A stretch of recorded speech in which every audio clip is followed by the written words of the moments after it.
Hello, I'm Michael. I am a lifelong severe stutterer who now speaks fluently. In this important video, I'm going to talk about uniting our stuttering community. People who stutter. There are many causes for why we stutter. For me and for many, it's genetic. We are born with it. It's biological. It's hereditary. We didn't do anything wrong. We just happen to be part of that 1% of the population that inherited the stuttering genetics, and it's perfectly fine. It just happens. Other people have other causes for stuttering. It's possible that people have a sudden onset of stuttering. It could be from an autoimmune disease. It could be from a head injury. Others could have an abnormal brain neurological development as well that could cause their stuttering. So it's not just from one place that we become stutterers. There's a number of reasons and factors that go into why people stutter. People who stutter, we are all very unique. We have different life experiences, different medical histories and backgrounds and personalities. Some people have to deal with depression or ADD, social anxiety. Most have a fear of public speaking. We all have different personalities as well. There are many different treatments that can help the different people with the different backgrounds for why and how we stutter. They're all very important. The treatments can be synergistic. It doesn't have to be one treatment. It's not a one size fits all. What works for one may not work for another. So it's important that we look across the available treatments and customize our treatments to help people who stutter.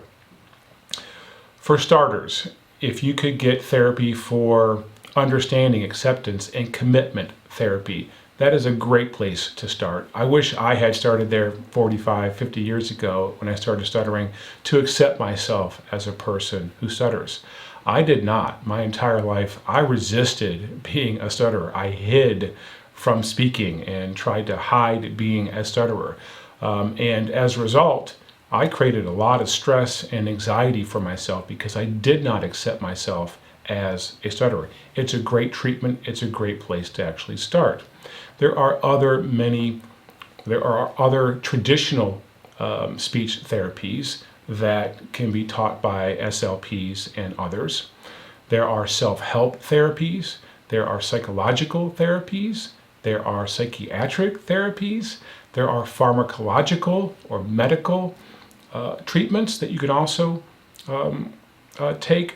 Now, I don't believe that there are any FDA-approved pharmacological treatments yet, but they're being worked on.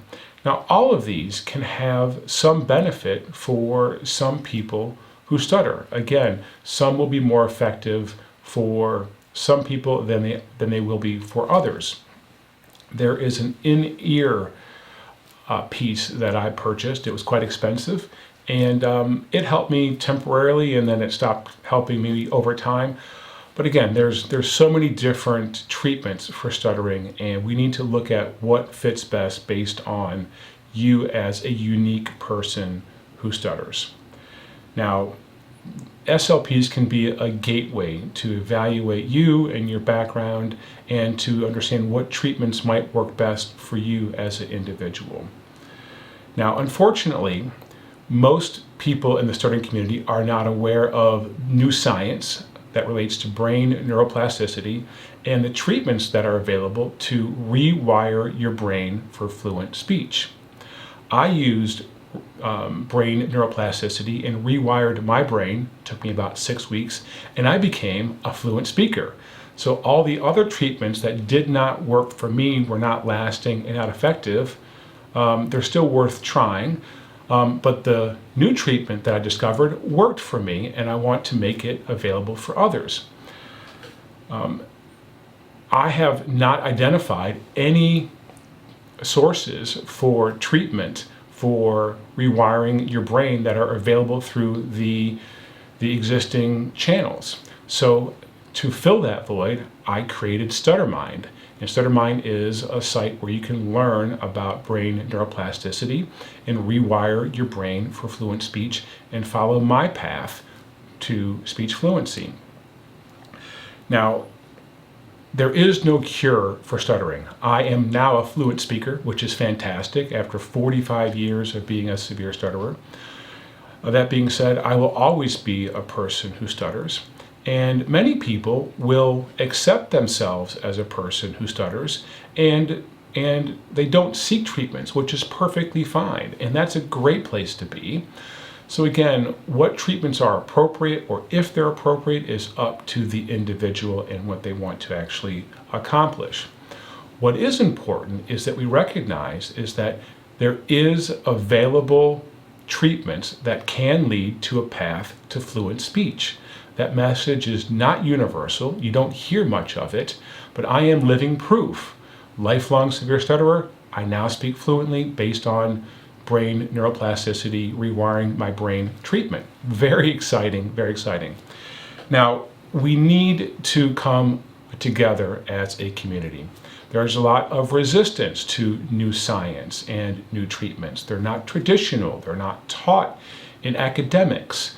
That being said, we need to look at all options, and as a stuttering community, people who stutter are counting on us to provide effective and affordable and safe treatments to help them improve their speech fluency and improve the overall quality of their life.